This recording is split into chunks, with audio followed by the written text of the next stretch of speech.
Hallelujah, amen. Hallelujah, amen. Hosanna.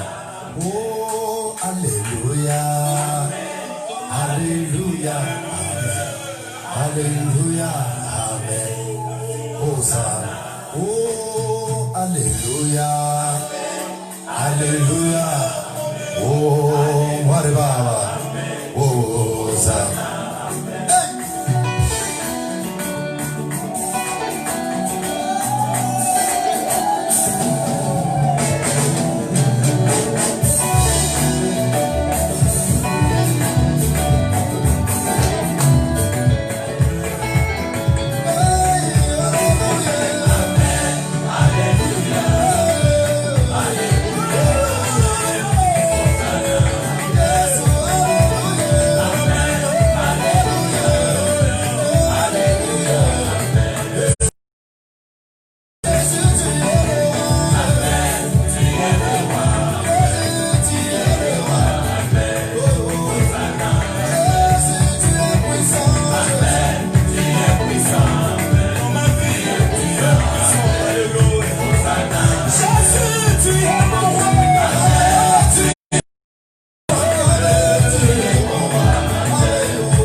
Amen.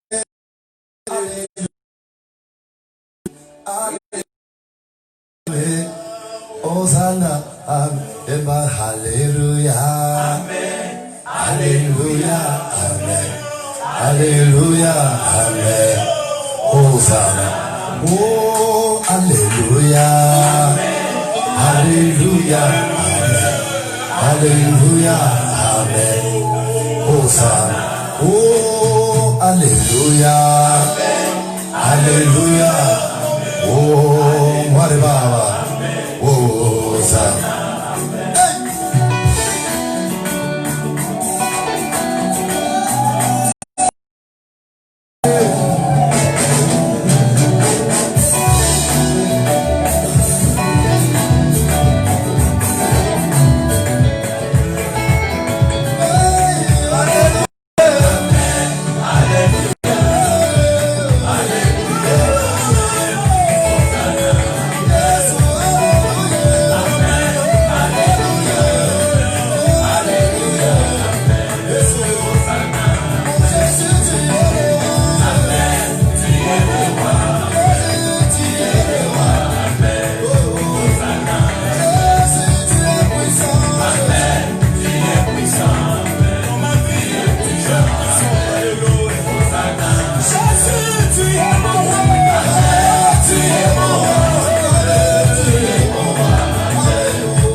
Je bénis mon Dieu, je bénis mon roi pour cet après-midi excellente, pour cette journée que Dieu nous a accordée encore une fois. Je sais que je n'étais pas là dans les lives. Et aujourd'hui, Dieu a fait grâce que nous puissions après-midi, que Dieu soit loué. Lui qui nous a donné les souffles de vie, lui qui nous a encore donné la force de nous réveiller ce matin. Voilà pourquoi nous le bénissons, nous le rendons grâce parce qu'il est Dieu. Donc, je bénis son Saint-Nom.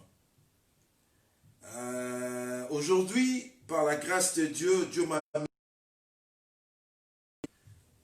d'une femme dans la Bible que vous tous vous connaissez. Cette femme s'appelle Anne. Donc, mon thème de cet après-midi, l'humiliation de Anne. L'histoire de Anne, je crois que tout le monde le connaît. Tout le monde connaît l'histoire de Anne, cette femme qui n'avait pas d'enfant, cette femme qui avait eu difficile à donner un enfant dans sa vie. Et c'est par la grâce de Dieu, Dieu a fait qu'aujourd'hui, je puisse vous parler de son histoire. Donc, je vais essayer de prier. Je laisse seulement entre les mains de Dieu pour que nous puissions commencer. Je vais prier. C'est poussé par l'Esprit de Dieu que les hommes ont parlé. Seigneur, nous voulons parler, Seigneur Dieu. Gaïna Kitayo Matanzambe, Seigneur Dieu, prends contrôle de ce moment. Dispose le cœur de tout et chacun. J'amène toute pensée captive à ton obéissance, Seigneur Dieu. Bring ma langue cet après-midi, que je sois seulement un instrument par lequel toi tu passes, Seigneur Jésus. Merci, dans le nom de Jésus, j'ai ainsi prié. Amen. Frère bien-aimé, je suis venu parler à une personne, l'humiliation de Anne. L'humiliation de Anne. Anne, eza kombo ya mwasi moko na Bible. Anne, qui veut dire grâce ou faveur. C'est le nom, la signification du nom Anne. en latin, Anne veut dire Anna. Donc, Anne, en latin, c'est Anna. Anne veut dire la grâce. Anne veut dire une faveur imméritée de Dieu. C'est juste la signification de ce nom-là.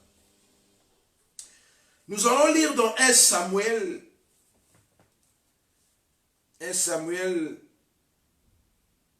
1. Nous allons commencer dans le verset 2. 1 Samuel 1, dans son verset 2. Je vais lire pour que nous puissions, Seigneur, pour que nous puissions connaître l'histoire de cette femme. Donc, Seigneur, il n'attend pas dans le contexte pour comprendre l'histoire à moi, monsieur. Donc, je vais lire au nom de notre Seigneur Jésus.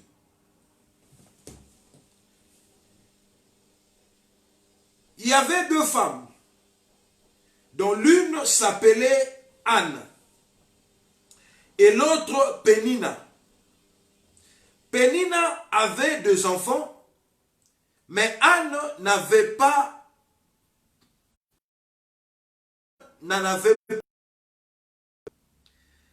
Chaque année, cet homme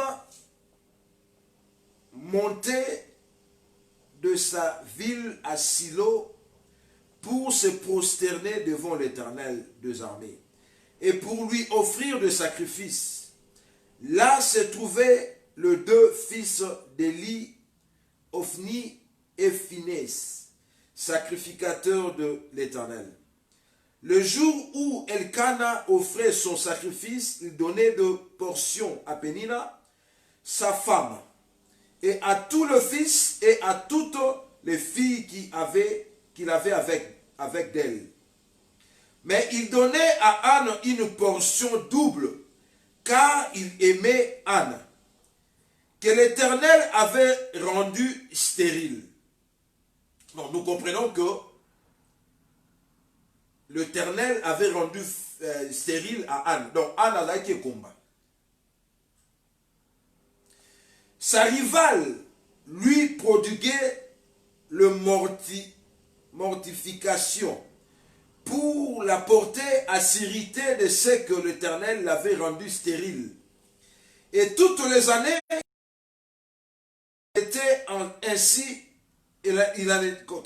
il en était ainsi. Chaque fois que Anne montait à la maison de l'Éternel, Pénina la mortifiait de la même manière. Alors elle pleurait et ne mangeait point. Elkana, son mari, lui disait: Anne, pourquoi pleures-tu et ne manges pas? Pourquoi ton cœur est-il attristé? Est-ce que je ne vaux pas pour toi mieux que 10 fils? Anne s'est levée après que l'on eut mangé et bu à Silo. Le sacrificateur Élie était assis sur un siège près de l'un du temple de l'Éternel. Et l'amertume dans l'âme, elle pria l'Éternel et versa de pleurs. Elle fit un vœu en disant: Éternel des armées, si tu daignes regarder l'affliction de ta servante, tu te souviens de moi et n'oublie point ta servante. Et si tu donnes à ta servante un enfant mâle, je le consacrerai à l'Éternel pour tous les jours de sa vie, et les rasoirs ne passera point sur sa tête. Elle restait longtemps en prière devant l'Éternel. Élie observa sa bouche. Anne parlait dans son cœur et ne faisait que remuer les lèvres. Mais on n'en entendait point sa voix. Élie pensa qu'elle était ivre. Et il lui dit: Jusqu'à quand seras-tu dans l'ivresse? Fais passer ton vin. Anne répondit: Non, mon Seigneur, je suis une femme qui souffre en son cœur, et je n'ai bu ni vin, ni boisson enivrante. Mais je répandais mon âme devant l'Éternel. Ne prends pas ta servante pour une femme, car c'est l'excès de ma douleur et de mon chagrin qui m'a fait parler jusqu'à présent. Élie reprit la parole et dit, va en paix, et que le Dieu d'Israël exauce la prière et que tu lui as adressée. Elle dit, que ta servante trouve grâce à tes mains. S'en alla, elle mangea et son visage ne fut plus le même. Ils se levèrent de bon matin et après s'être prosternés devant l'Éternel, ils s'en retournèrent et revinrent dans leur maison à Rama.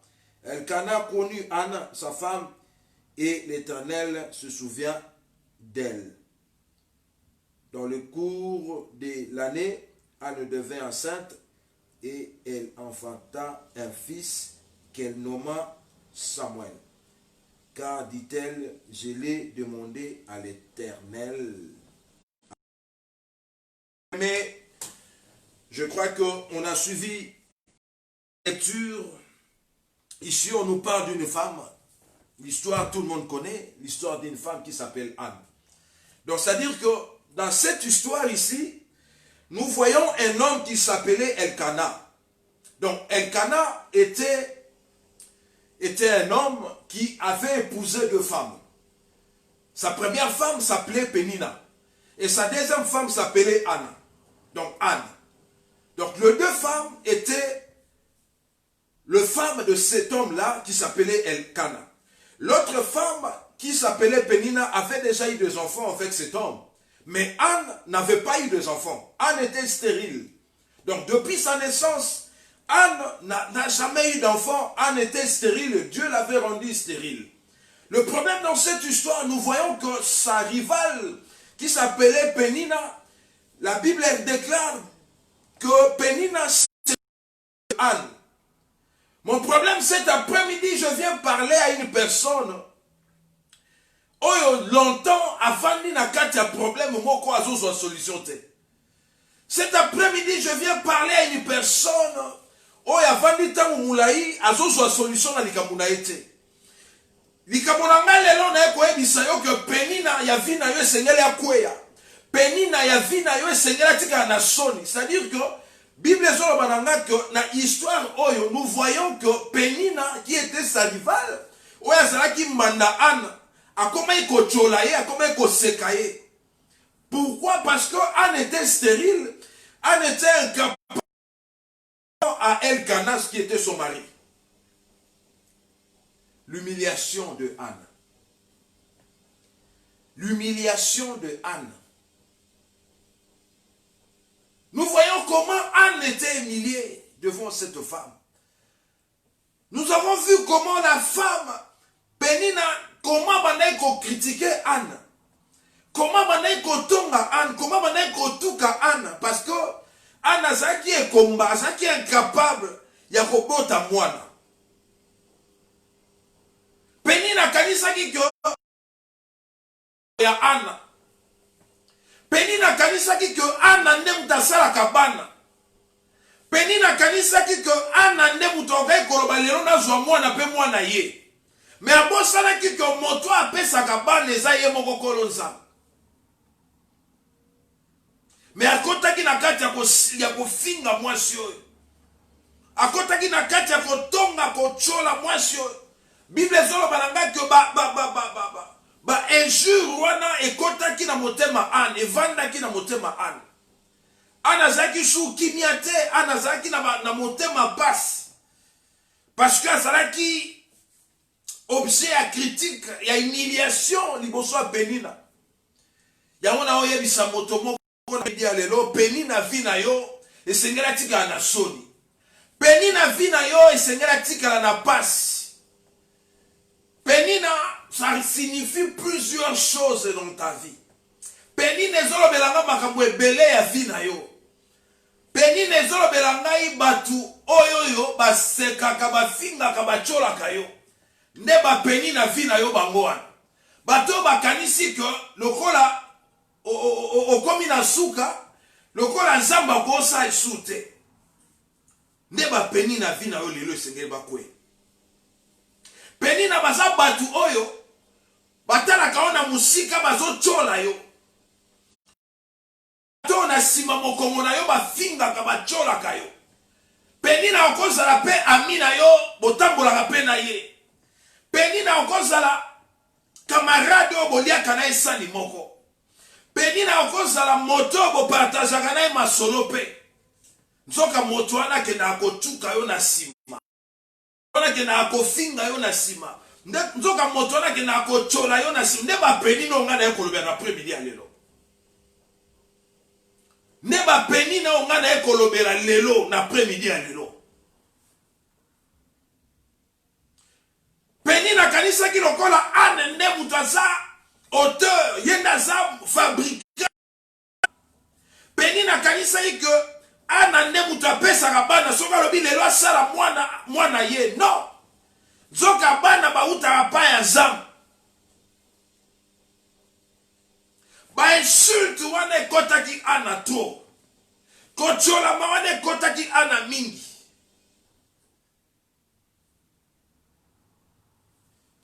Voilà pourquoi Anne a quoi supporter les soutes ba injure wana. A quoi supporter les soutes ba critique wana ba humiliation wana.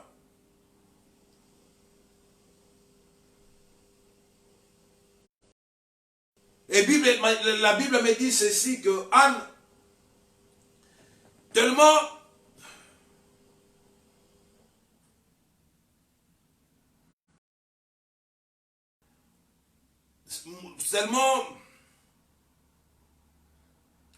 moi si penina à mon avis lokola point faible ya Anne ya moi si na mbanda na ezaika obana ne place au père vendre la kilika place au vendre ça qui masolo ya wa place où avant ça y kochola ya mwana.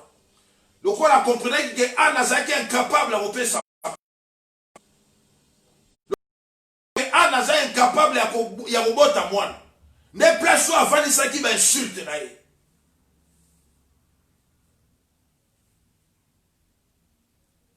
Wow.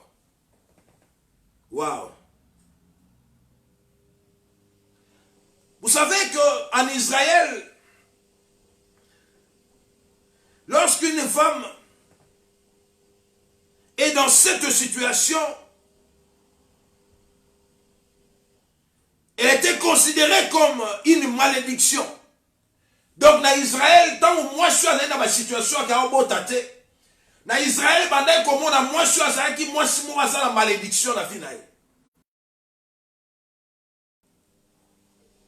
Donc, ezalaki lokola mwasi moko azana opprobre soni makasi na Israël.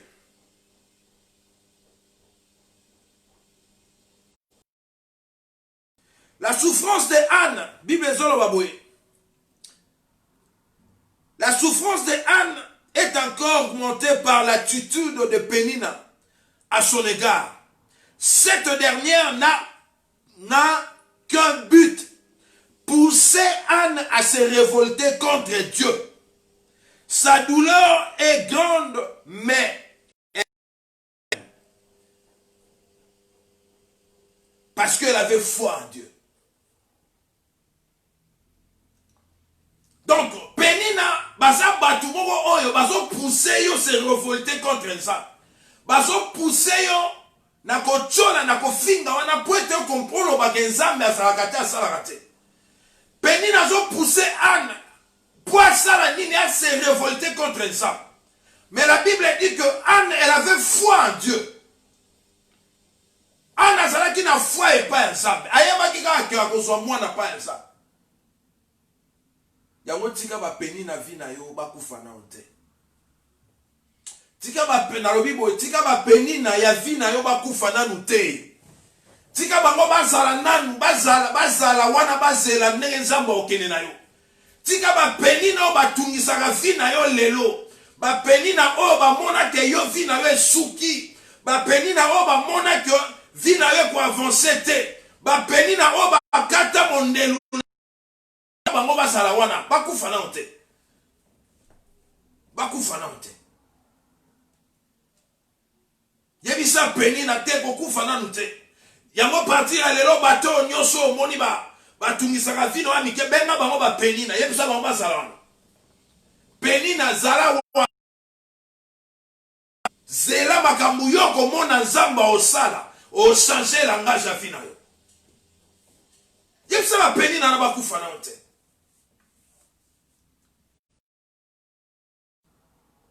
Eza nango temps. Eza nango situation. Bazala na wana. Na oye bisa mwasi moko olanda nga na après-midi ya lelo. Likambo na yo eza likambo yo na nzambe. Problème na yo eza yo na nzambe ata moto ekoloba yeba ke esa elote. Na oye bisa moto moko olanda nga na après-midi ya lelo. Ba peni na nyonso ya vie na yo ba tia point ya vie na yo ba changer langage.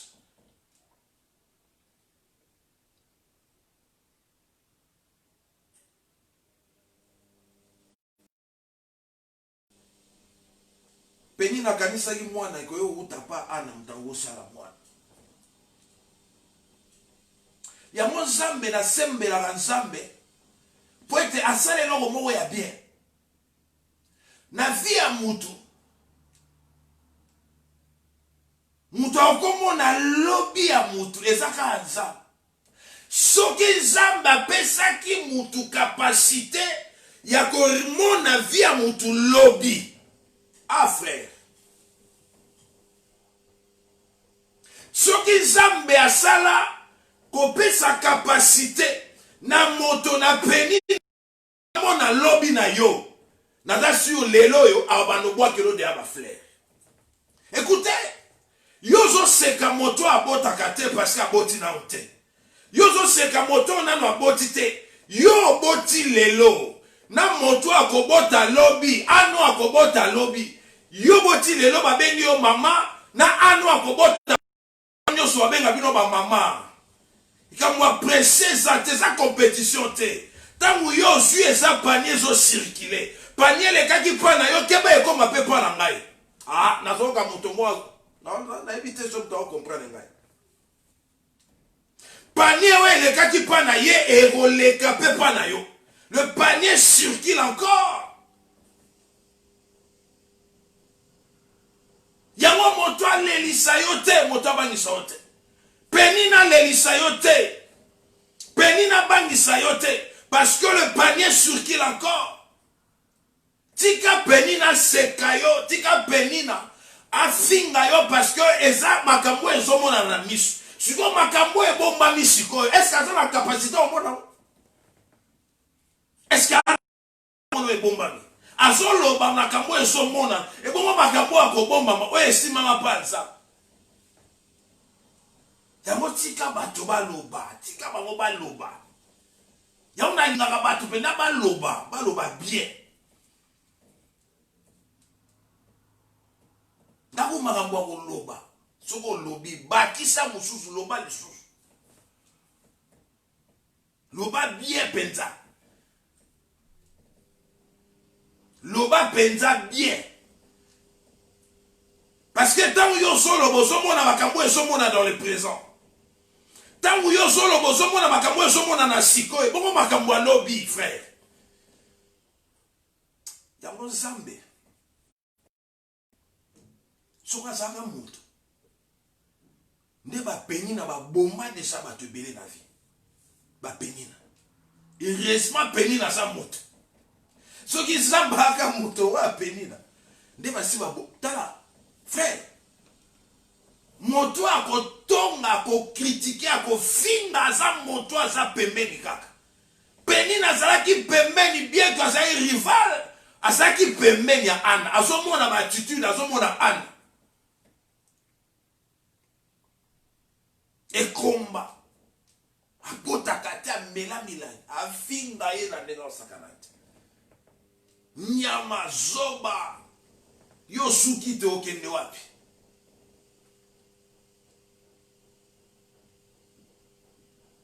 Ba fiera pamba. babote apamba okende wapi asosuki wana nyonso ezosama na nsima mokongo nao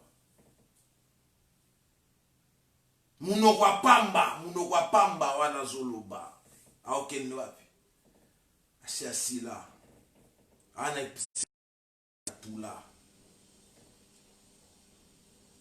Penina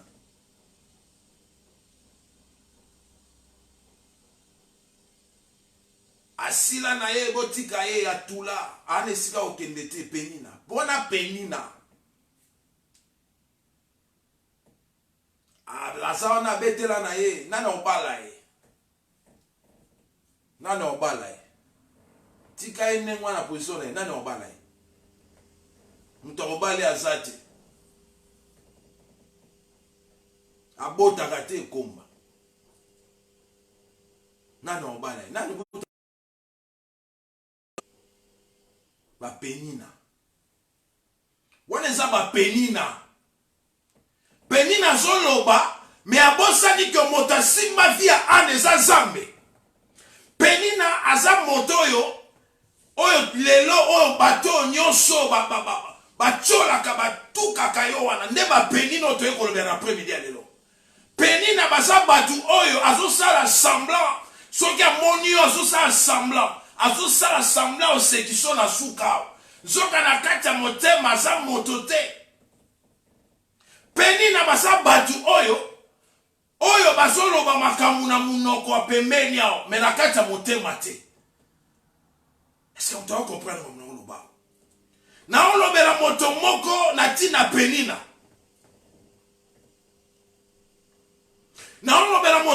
tina penina donc c'est dire penina aza moto oyo azotala Anne malgré ye abota na ye amoni ke via Anne suki na onga ndenge wana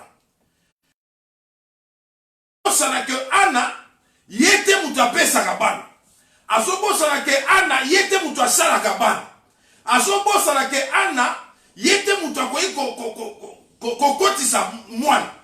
Donc c'est à dire que ye penina azomono ezo frapper na présent mais azobosana lobby à Anna azobosana futur. Écoutez, je suis venu dire à une personne cet après-midi présent na yo ata moto azomona ngo compliqué mais zamba ebi futur. Je parle à un Dieu, je parle à une personne, je parle à ce Dieu qui est conjugué au temps présent. C'est-à-dire que Dieu voit ce qui se fera demain. Penina est incapable de voir ce qui sera demain dans la vie de Anne. La raison pour laquelle bato ba ofinga yo, bato ba chola yo, baso e bate lobi na yo ndenge eza. Baso mona ka lelo, baso critiquer par rapport ya makambo eza na miso lelo. La vie de ce muta o comprendre ngai. Ya te ce muta zo comprendre ngai. Na olobela moto moko oyo akoti na situation Anne. Oyo azolela na motema nano ake na temple te. Ici je parle encore Anna nano azwi te akende na temple. Anna aza na souffrance moko bamonisi ye pa mbanda. Anna aza na souffrance na kotonga na kofinga pa ya mutu aza mutu nzambe asali. Mutu aza incapable ya komona via Anna lobi. Nde mutu na makambo na oloba na tango. Bible ezoloba na nga ke ba injure wana etondaki Anna na motema.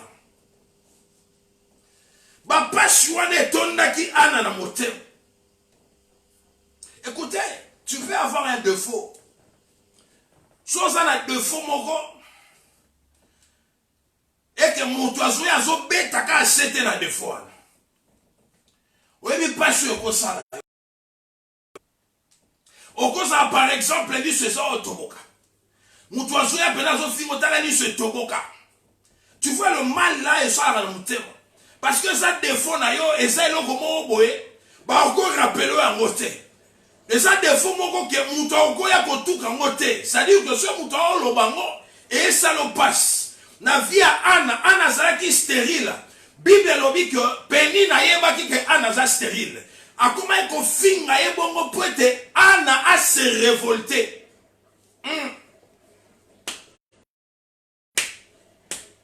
Donc ça dit ba injure ya penina azo compromettre, c'est-à-dire que azo kota na kati ya nzambe C'est-à-dire, Azofina Nzambe indirectement. Est-ce que vous comprenez?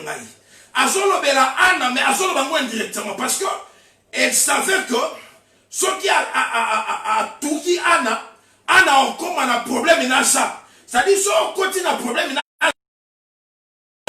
Anna tellement elle était sage, elle avait la foi en Dieu. Raison pour laquelle je suis venu dire à une personne cet après-midi que tu dois avoir la foi en Dieu. Foi. Dans le but, foi en Dieu. La foi. Et ça m'a cambo au monité au monité à moi ça là. Et ça m'a cambo au imaginer au créer à moi comme ça là. C'est ça la foi. Donc ça dit au Bible que on avait la foi en Dieu. La foi. Robo Santa Yanda Papa. C'est-à-dire qu'on avait compris que à tel lobby c'est-à-dire tant où injure et côté ma casse, tant où on a senti que ça ne va pas, na comme une souka, elle s'est rendue à l'église. Dans la deuxième partie de côté. Tant à comprendre que bah sur toi l'équipe. Ah, quel a katia temple.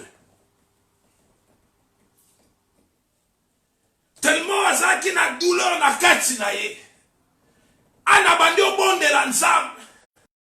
Écoutez, en Israël, le problème c'était quoi en Israël? Lorsqu'on devait prier, on priait en haute voix.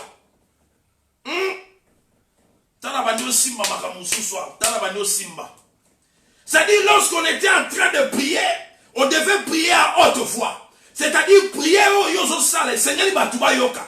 Donc, mon tabané ko sambe en haute voix. C'est-à-dire que les gens priaient, lorsqu'on priait, c'est-à-dire que le problème ici, on a comme un sambel, et que vous êtes shooté. Tant que sambel, tellement elle était attristée, elle était devenue faible. On a comme une maloba. Est-ce que vous comprenez maintenant loba? Est-ce que vous avez l'andanga? C'est-à-dire que Anna comme loba, maloba comme yobima shooté. C'est-à-dire voix ça shooté à bando loba. Yamona oyebisa moto moko ke Nzambe aza capable ya koyoka libondeli na yo atobi misi voite. Nzambe na boboy. Dans le Bible, Nzamba capable ya koyoka libondeli na yo. Voilà la raison pour laquelle lorsque Baba zo sambela malobe bimate, mais Nzambe azali kolo asala Baba azoka maloba Baba. Ah, na komo simba bilo mo boye. Oh my God, oh my God. Capable ya koyoka prière à Baba. Nzambe aza capable ya koyoka voix ya Anatana kati. Puisque Anna comme qui est incapable, il y a Koloba Maloba. Parce que Anna Zala qui choqué, parce que Anna Zala qui attristé, parce que Anna Zala qui n'a pas amertume dans mon thème. Tant Maloba est silié, tant Maloba est maté, Anna côté la dimension spirituelle. Écoutez, je suis venu dire à une personne cet après-midi, lorsque tu pries et que tu vois que ta prière est son efficace, c'était côté la dimension ya kati. Na oloba moto moko oya comprendre que Nzamba okoyoka prière no ata na kati. C'est-à-dire que on était incapable ya kobimisa foi, on a côté la dimension spirituelle. Elle a compris lorsqu'on comme oloba na kati, Nzamba est incapable oyoka kamaloba, oyoka ka prière à baba. Il était capable de koyoka ye. Oh my God, oh my God. L'humiliation de Anne. Anne était humiliée. Na oya bisa moto moko ba milia. Na oya bisa moto moko ya zana au pauvre. Le pauvre, ça veut dire l'humiliation. Na oya bisa moto moko o ba humilia ye. Na oya bisa moto moko sika fandi asa humilié. dans le Bible, en d'autres termes, je suis venu dire à une personne, oh yavanda na kati etika, akoma loko l'étiquette. Na oyebisa moto moko, oh yavanda esika baswaka na valeur te. Na oyebisa moto moko, oh yavanda esika alala na salon. Oh akoma Salomo, que Nzamba capable. Yakopes, ah my God, Wobo Santa Yanda ya. Hey my God, na oyebisa moto moko lelo, Zamba capable, yakobimisa na humiliation. Na oyebisa moto moko, Zamba za capable ko sukola yo. Penina na olo bato bazaba kwa ba penina. Bato bananu ba monite Zamba capable. Yakosala na vie na yo, prete penina lobi a comprendre te. Moto asimba ki nani. Oh my God, oh my God. Zambe shunganga parce que lelo na oyo ka chaleur mbongo impossible. Na olo bela moto moko asa humilié. Na olo bela moto moko on a vie ba péché chance te. Na olo bela moto moko lokola ana. Oya vanda ki ba péché chance te. Mbanda zo toka, mbanda zo tuka, mbanda komi ciel lokola objet. Lorsque Anne a compris que non, il faut la changer le système. Et Seigneur, il a qui m'embarque dans le temple. Et Seigneur, il a qui m'embarque dans l'église. Anne a qui m'a la carte église. Elle a commencé à prier. Prière est comme une souka malobesa soute. Écoutez, vous savez que mon tonton comme la dimension moroboé. Ozo sambela, au côté de la dimension spirituelle. Au moni maloba ezangi. Au moni pema ezai soute. Écoutez, ana komi oloba na kati na motema. Ana komo sambe la maloba e komo ya na motema. Écoutez, et puis la Bible dit que il y avait un homme de Dieu qui était là. Cet homme de Dieu s'appelait Élie. Élie de prière. Amoni ana maloba ezo bima monoko ezo beta beta. Puisque il y a mon copain comprenait qui était.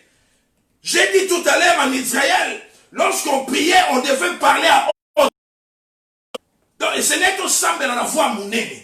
Voix makasi batuba oyoka. Donc, ceux qui kosambela ne soute, c'est-à-dire même ceux qui banyo loba loba, batuba comme on a eu comme folle, batuba comme on a comme fou, parce que ma kambozo lo bezo kanate. Et quand on a côté la dimension, écoutez ce que Anne dit à son intérieur. Oh my God. Robo Santa Yandabo. Ribo Santa. Écoutez. Na ono baboya. Na ina lo baboya. Nazo kende ko kota na kati ya makanisa ana na mute. Nazo kende ko bimisa maloba ana oye saraki lo mama na kati ya mute. Nza baboya. Apesi makasi to comprendre. Apesi biso to pouvoir. To banda ko comprendre makamu mususu na nuto. Batu va comprendre te. Na komo lukana kendo ko comprendre na bimisa maloba ana bandai ko na motema na ye. Parce que Anne azaki na sécurité. Parce que Anne azaki na moto ta ko kendo ko solane bisus. Parce que Anne azaki na moto ta ko partager likam. Anne koti na kati ya pleur na motema. Ana komi kolera na kati ya motema. Mais malobezo bimate mais ana olera na motema. Écoutez, na eko bimisa maloba ana lelo. Na eko bimisa maloba ana lelo. Oh. Par là, je vais juste parler à une personne. Tokene Kingabwa, Torosana na campagne d'évangélisation na Kingabwa. Torosana na Kingabwa na Yaoundé na Waya. Je crois que ça sera au mois d'octobre. Na oyebisa moto moko ayebi bato na Kingabwa que nous serons na kati ya Waya. Donc toloba Kingabwa pour Christ. Kingabwa pour Christ et vous en peut-être au mois d'octobre. Yebisa moto azana Kingabwa qui a se préparé. L'évangéliste international, nous serons à Kingabwa. Tous à Kingabwa. Écoutez, tant où Anna tina koloba ana komolera motema sacrificateur Elia ye akuti ana zoloba na munoko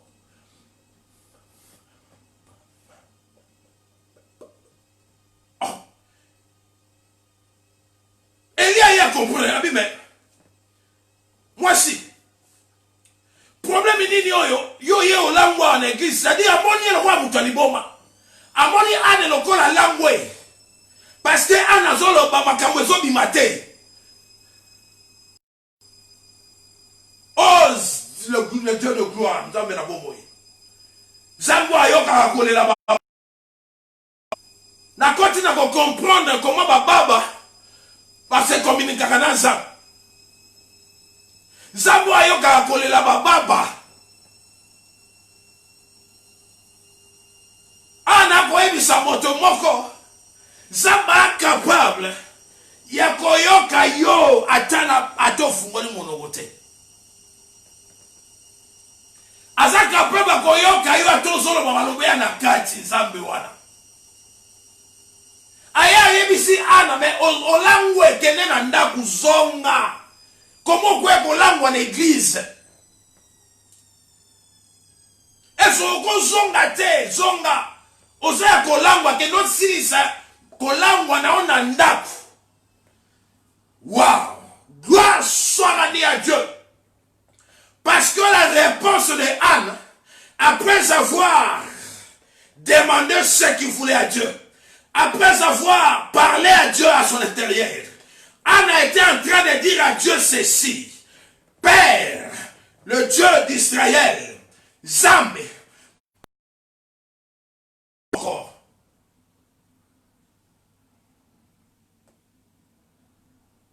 wow. Prière na yo lelo ya eloba boye. Zambe pesanga kaka mwana moko. Nana posa mibalete.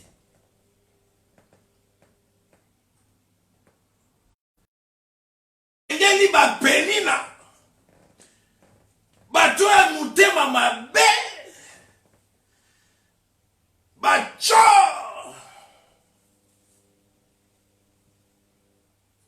bato zalaka na bango mena sima bafingaka bacholaka yo esengeli bamona tika bango bakufa nani te vandisa bango wana di vandisa bango bakufa nani te esengeli bazala batémoigner que Zambe ana nzambe no azanza tika bango bazala wana tika bango bazala. Voilà deuxième épisode tika bango bazala chabale na se ndembo na se malembe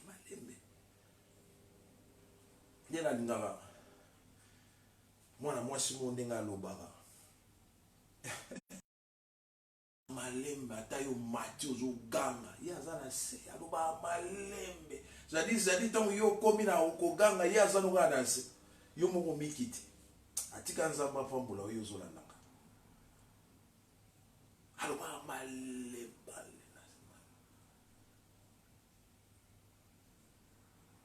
yango yebisa bapenina ndembo na se chango na se yo zala wana omona nde nzambe olivinga yo zala wana omona ndenge bapiloli ekobeta kokufa nao te tsenga bango yebisa nzambe pardon peni na kufa te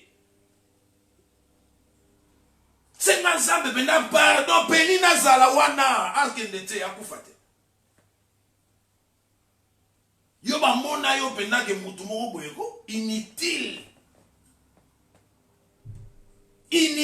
pena na vie na société donc inutile donc tishengu donc inutile pena problème yate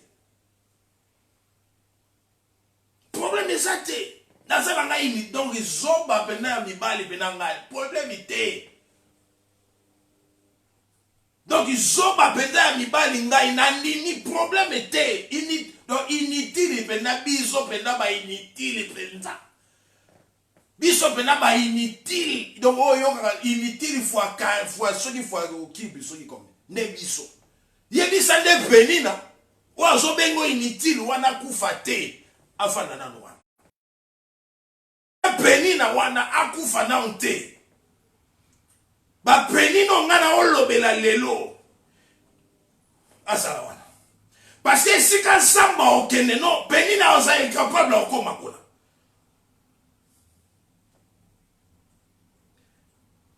Na te, na lobi boy. Yebi san zambe, ba penina ona oloba, ba kufa nanu te. Basala wana.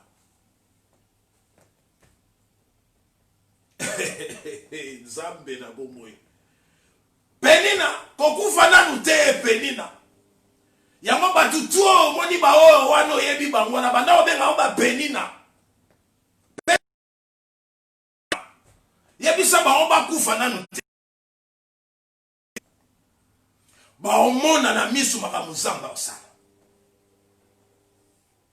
Écoutez, le Dieu que je te prêche aujourd'hui, Azan Zambe, qui n'est pas conjugué au temps passé.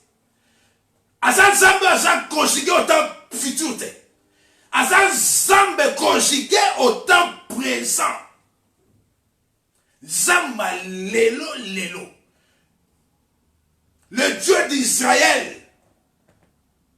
Dans le Bible, Zamba na oye biso lelo. Il n'est pas conjugué au temps passé. Je te parle d'un Dieu qui est conjugué au temps présent. Penina akufate azalawana. Pesa e maneta minene o ezala ba nyopi amona yo bien. Maneto ezala nyopi a minene. Pesa e yango amona yo bien. Parce que makamuzamba osala na quelque temps.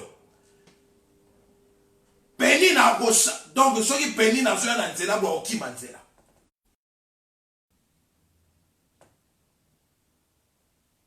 Et Seigneur qui peut ma penina basala.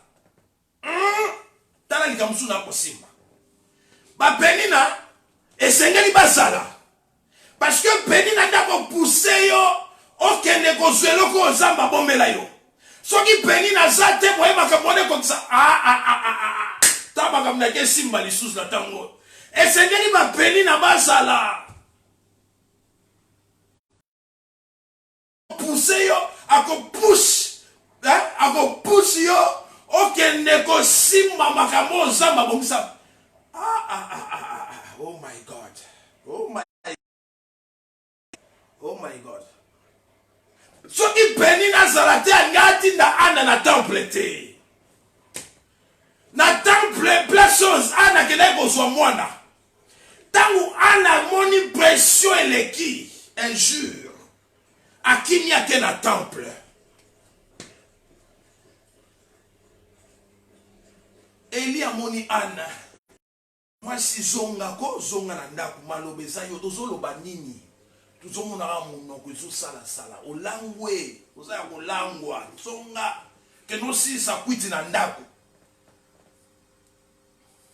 Anne, après avoir parlé à son intérieur avec Dieu, Anne, tangwa silisi kobimisa makambo azali kolobela nzambe. Zamba zaki capable à koyoka Anne. Bouf, aïbisi Eli, ta servante, à l'angouete. Y'a se perd en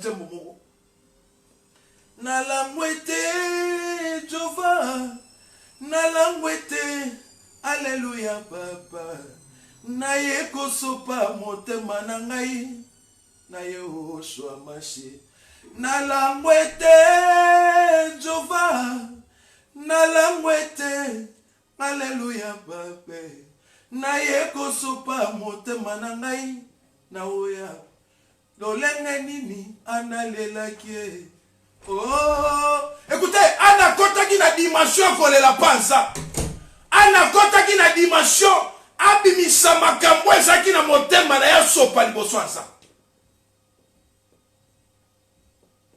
Formule nini analela kie. Oh, mokolo oh.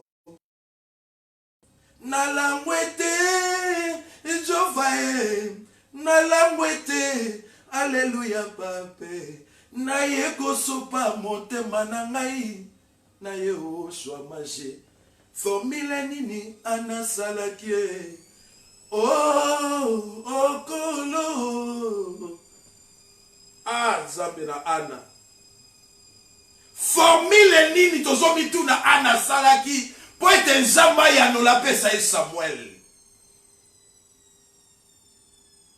ayebisi Eli que ta servante a langwete azo sopa il est en train de azo sopa motema na eli boso ansa c'est-à-dire makambo eza na motema azo bimisa makambo elataki na motema azo sopa ngo pa mokeli moto akela likolo na se moto avandisa mapata esimama na beton te moto aza capable ya kozwa mwana akotisa na libumwa ana moto aza capable ya kozwa ana apesa ye mwana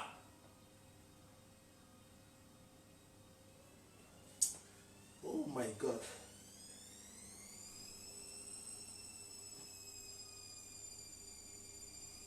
ana ici je suis en train de répandre mon cœur nazo bimisa nazo pesa ye motema nazo bimisa motema c'est-à-dire que makambo etondaki na motema na bimisa écoutez okoko na point mo boye omoni que moïse soutient la vie na okoti na makambo na motema motema na soko bimisa na moto akosi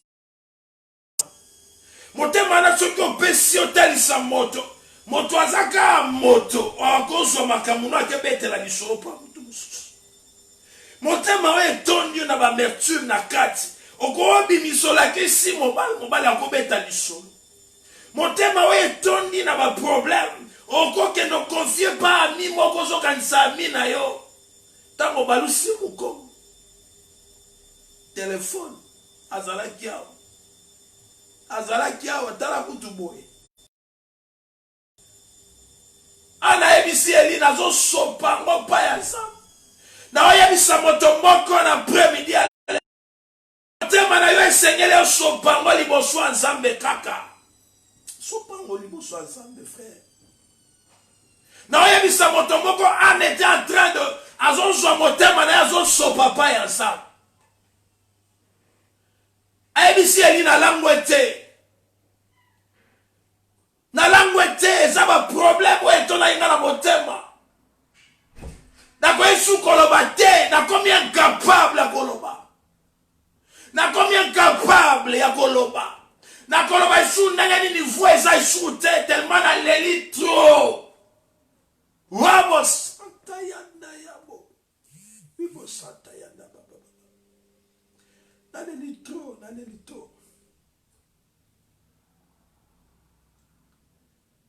naleli trop kolela suka nalelaki ekangi nga voix kolela suka na bana kolela ekangi nga voix c'est-à-dire nazali su na makasi ya koloba te nazali su na position ya koloba te natondi na makambo na motema makambo wana efo nabimisa ngo pa ya Nzambe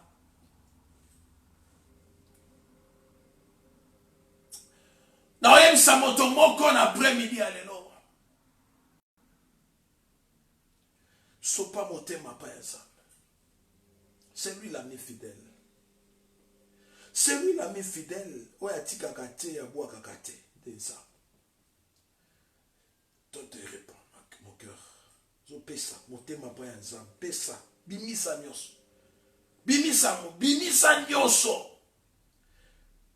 bimisa nyonso frère koboma mosusu te okende opesa pa ya moto bimisa yango ntango ana comprendre ke Seigneur kanda bimisa pa ya Nzambe abimisi motema c'est-à-dire que maloba bana ekoloba ezobima te me Nzambe oyoka Nzambe okopianga libala mo boye oyo la distinction na bato nyonso Est-ce qu'on peut s'en momimo boya bien? Dieu, est-ce qu'on peut s'en mobali boya bien pensa? Mais ma kamango zolo mamona motema, zolo ba moto yo kaote. Ah, masolo akati. Masolo akati, loba yebi. Masolo akati. Bimisa. Et lorsque Dieu a créé la prière de Anne,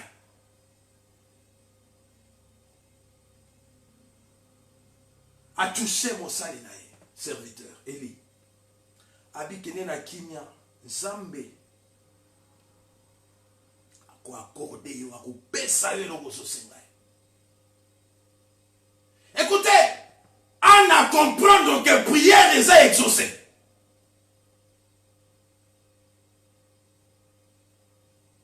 Écoutez, Kosambe là, et ça la dimension. Ah, mais le bas n'a oui, na lobi Kosambe là, Kobonde là, et ça la dimension. Na bandeli kono ba boy. Na lobi boy. Kobonde là, et ça la dimension. Et ça la dimension, et ça na se, et ça la dimension, et ça la katikati, et ça la dimension ya likolo. Yango na oye bisa moto moko dimension na yo ya kobonde eza na se. Ya na se trop. Tamsu yo bonde la kokaisika ke c'est bon. Non. Dimension na yo eza na se trop. Matisa mke. Eza na bato baza likolo. Yo za na se ozokanisa dimension yo kokite. Ana tango ado bonde la dimension eza kia. Tango akena église abando bonde la bando poussa. Tango matisi dimension combien de fait? Zamba yoki. Tango zamba yoki. Frère, appelle ça Samuel.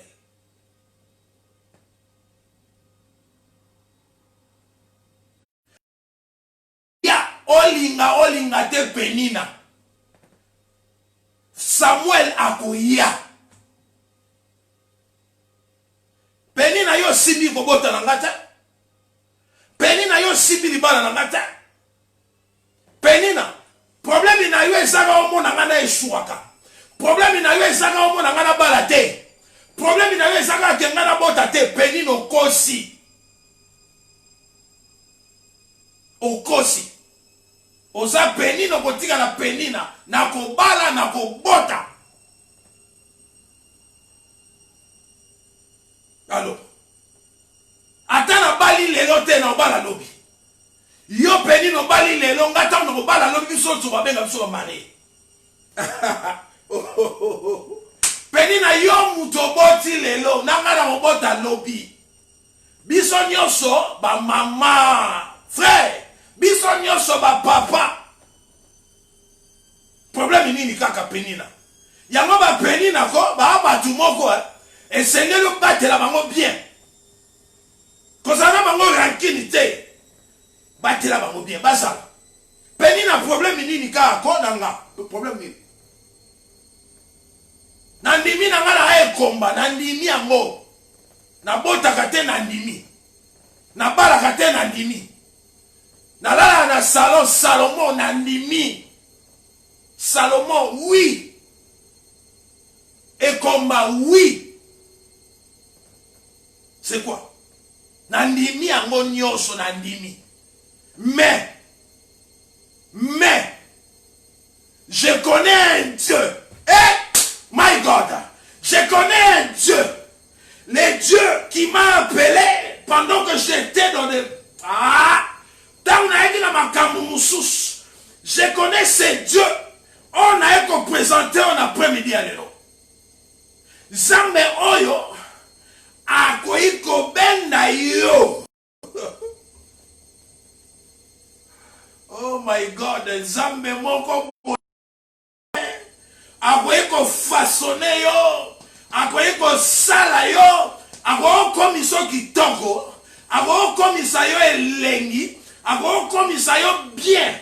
C'est-à-dire Zambe moko akoiko façonner yo.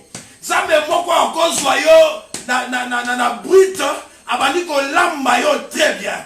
Zambe moko oyo mobali ya négligent, zambe moko oyo mobali ya kipakate, zambe moko oyo mobali ya si important c'était. Zambe wana nde na ko présenter en après-midi à l'élo. C'est Dieu qui est capable ya ko joyo ko memayo da au-delà, ko joyo ko la kiso makambu o eza na kati ya chambre haute.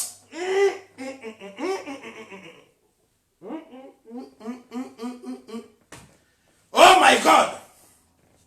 Un Dieu puissant, un Dieu capable. Écoutez, lorsque Dieu m'a appelé, Dieu m'a dit ceci, évangéliste international. Écoutez, moi je t'ai appelé, toi tu vas aux la différent. Nabi mais non, c'est différent. Nabi oui. Yo message na yo. Et ça message qu'on me met la bateau, koya kola musa bateau. C'est-à-dire que koya ko pèse espoir. C'est-à-dire bateau ba désespéré, bateau baza sans espoir, bateau baza restauré te, bateau espérance c'est ça te. C'est-à-dire yo koya ko pèse bateau espérance. Oh my God. C'est-à-dire que tant yo koloba, moto koyo kakayo, ataza désespéré à cause d'un espoir. Dans la Bible, tant qu'on va nous c'est-à-dire, aux espoir, aux pèse bateau espoir, le corps là-bas, Anna. C'est-à-dire, mon toit, ça a un problème, il a fait. Mon toit, ça a un problème de stérilité. Tant que yoko loba, au caution qui c'est l'espoir, à comprendre qu'un zamba encore pèse ba na tami balé. Dans le Bible, mon toit, koyoka kayo, au caution qui c'est nanzela, au caution qui c'est l'espoir, à comprendre qu'un zamba ça. Zamba salaka. Frère, yo non mona zamba o salate. Yo non mona zamba o salate. Soki yo non mona zamba o salate, ngai na mona zamba o sala. Zamba ko kamu na vie na yo mobimbo tira ko kamu na ko kamu. Na lobi boy, zambe akoye ko kamu isa yo. Vina yo mobimba utikala ukamu wakakaka. Est-ce que vous comprenez pas? Dans le Bible, Zamba est capable, il y a besoin qui sera mobile moko bobunga na 30 ans. Oh my God. Dans le moment touché biloko moko. Zamba est capable, il y a libala moko ekenda, il y a libala moko ekufa, il y a moto moko kabona il y a de cela 30 ans. Zamba capable. Zamba na oloba a capable ya kozongi selo mobali wana. Obo kabona pendant 30 ans, obo bungana pendant 30 ans. Zamba zongi selie na maboko. Ozomi tuna ke esko eza yo. Est-ce que tu comprends mon oloba? Zamba kozongi selo mobali wana. Tango zotala yo zolo baka Zamba bien. Tango zo mona yo zolo baka Zamba bien. Tango zo monika zolo ba Zamba ozanga maloba oloba. Zamba zo kamu isaka yo kaka. My God, oh my God. Na o touché makambo moko. Zamba capable ko ya ko sala yo o bana ko kamwa. O koma ka ko kamwa nza. Zamba capable. Ngaye. O shuli nzambe te. Olamuki na tonga Zambe. Olamuki na tonga o Zambe. Olamuki na tonga Zambe oyo. Nano kome la yote. Nane kome la yote. Yango na oloba no lelo. Soki na kome la yote. Zambo to obondela. Tika lelo kome la yo au nom de Jésus-Christ Nazareth. Soki na kome la yote. Tika kome la yo na kombo na Yesu. Zamba bien ako komisa yo okomi ko kamwa. Olamuki na tongo zotala chéri na yo ozo ni mate gaza na yo na ndako. Olamuki na tongo ozo mona mobali omona mwasi o ni mate ozo ba Zamba bien. Tala Zamba bien.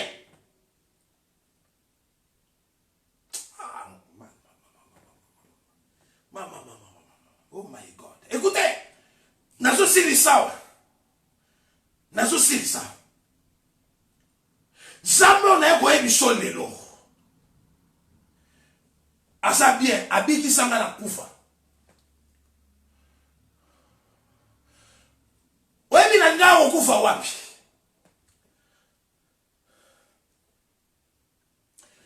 Nga okufa na poto na nini na nzela na nini awa. Na nzela Liverpool. Na nzela Liverpool. Na sukia. Na sui mutuka, na ketika mutuka na Belgique. Wow! So na otombo la jambe, so na olobe la jambe. Na zanga na ba preuve ya makamuni na oloba. Na linga na loba nzambe ngai mo na viva. Zambo na simba na maboko. Na palpa ye, na palpa nzambe wana. So na olobe la jambe wana. Na lobe la kanzambo na capacité. Na maloba, na makamwa koloba. O ngamoko na vivre. Na suis mutukawa. Na koti na port awa na Dublin. Na koti na bateau na mutuka. Na soki Belgique. Na so 600. Na komi na bateau. Bateau il faut na nini na Liverpool. To koti na bateau na batongo. Ouais. Tu côté na bateau na batongo. Tu bimi na Liverpool na ba 17h. Non, ba 18h, 19h. Tu bimi na Liverpool na ba 18h, 19h. Tant tu bimi na Liverpool na sumu. Tu bimi na bateau. Tu bandi okende to swinzela. C'était ngai mon volant, ngai moko. Na suis volant na côté na autoroute. Na côté na autoroute Liverpool na Hollande na London. Na zo kende na car, na zo kende. Na komi à peu près dans sali ba 2 heures du temps. Te ba 2 heures du temps, to bima à 19h, 20h, 21h, 22h, 23h. To sali à peu près 4 heures du temps. Comme ba 1 heure pour fona koma na Dover. Na ba 4 heures pour to katisa na bateau moko ya. Il y a 5 heures pour toka la France. Vers 2 heures du matin. Waouh! Écoutez! Na eko ebisa moto moko zambe aza zambe likolo na nyos. Soki ngai oyeli nga ba paki ya ba million, oyebisi nga na boy. Na boy biso zonga na ba million na yo. Na utika ka nzamba ta mokolo mote. Donc na koti na ba 2 heures du matin. Nazana 3 bandes na nzela, banda liboso ya mibale ya misato. Banda katikati. Banda oyo ba mitukezo ya malembe, banda katikati, mwa muke mwa moyenne oya vitesse ya ngwana. Nazo beta naza soi na ba 130 ou 130 ba bilo mwa ngwa par na kilomètre. Frère, makamna olo bano lelo. Soki oyebi nzambe te bandako oyobaka nzamba nzambe. Soki nano ndima nzambe te yobaka nzamba azali oyo apesaki ana mwana. Nabwaka misu na nzela namona niau ya munene na kati ya autoroute. Na flashe mwinda na katikati ya banda katikati. Namona niau ya munene avandi na nzela na prince. Wow! Wow, wow, wow, wow, wow. Oh my God. Nzambe otobondela. Soki nzambe te frère. Ne batu nuzuba kufa kala. Oyoka ba accident mo bo salami o comprendre pete balobi mutu mo akufi, oyebi pe raison te. O akufi na ka accident. Frère, namona niau ya munene. Eza masolo te, nazolota te, ngai moko na omona. Na flashe sa, namona niau avanda boy, niau avandi penza boy, azotala ndenge mutu kezo, niau avanda boy, mbuma miso. réalité, soyez na beta qui kotoyo, na kene na troisième bande, bakaro ezo ya boye, mawa. Soyez na bima ki boye, pour bakaro ezo kende boye, ezana on a malembe mouke, ezo kende bien la vitesse sur yozana monte la carte. Wow.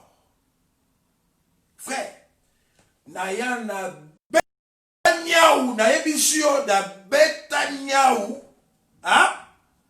Na beta niaou, na ebisio ke, na leka niaou, na beta e na se, ta na o bete na o leka, frère, na buaka misu na retroviseur, pona tale loko nini eza na sima, na mona eloko te, mais na yoki na kati ya se a mutuka loko le loko etamu enyatela mi na nini. Donc na mona eloko te. Ya boye, yo yebisanga ke nzamba ate, ato memeli nga basaki ya bamongo, oyebisanga ke nzamba ate, na oyebisa ozonga na balala. Parce que nzambe asa capable, ya kolongola kufa o ba trasa déjà na vie na yo. Zamba capable ya kopesa yo Samuel. O ba benga yo ekomba na Penina, asa capable ya kopesa yo Samuel. Pointe maloba Penina e changer. Ah, tika bonde la Nzambe, ko yebisa Nzamba bien. Est-ce que to bonde la Nzambe lelo? O yebisa Nzambe ke Penina esengeli akufa te. Penina esengeli azala akufa nante. Yebisa Nzambe pardon. Tika Penina azala. Tout le monde est ensemble, frère. On a essayé de changer. Ah, il y a mis ensemble. Est-ce qu'on peut changer la situation dans la terre? Dans la temple, le corps à écoutez, dimension ça et ça n'a pas makasi. Mata mouke,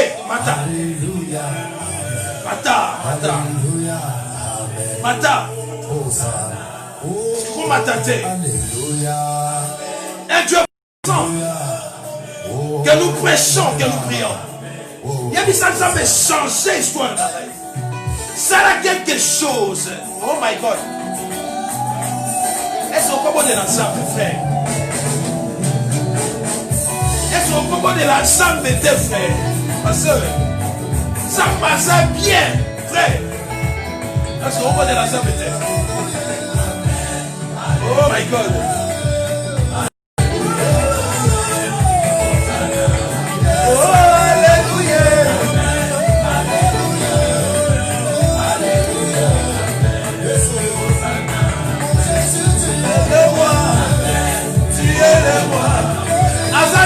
Solo.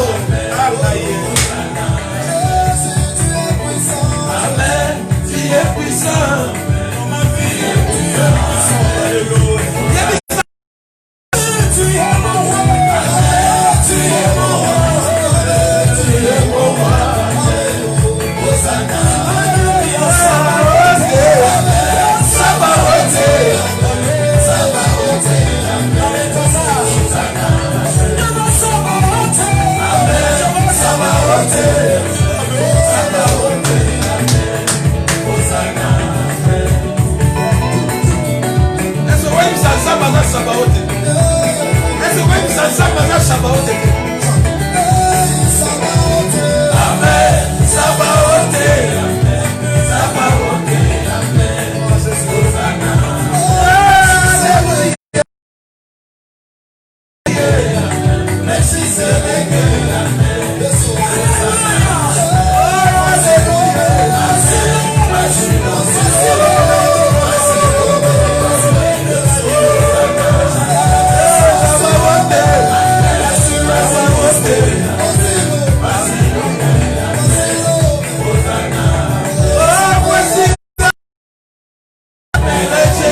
Nzambe asilisaki koseka ya anu okobinelete